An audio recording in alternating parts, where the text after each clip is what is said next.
ফুডে সবাইকে স্বাগত। আজকে আপনাদের মাঝে শেয়ার করব কাজলি মাছ ভুনার রেসিপিটা। তো আমি এখানে পেঁয়াজ, মরিচ, হলুদ, ধনিয়া, আদা, রসুন বাটা, কাঁচামরিচ, পেঁয়াজ সব উপকরণ দিয়ে দিচ্ছি। তো দিয়ে দিচ্ছি লবণ,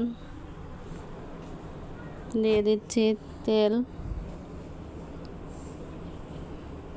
মশলাটা ভালো মতো মেখে নেব। তো মাখা শেষ, দিয়ে দিচ্ছি কাজলি মাছগুলো। তো কাজলি মাছ দিয়ে মেখে নেব। মাখা শেষ, দিয়ে দিচ্ছি পানি। এখন আমি ঢাকনা দিয়ে ঢেকে দেব। তো আমার তরকারিটা বলক উঠে গেছে।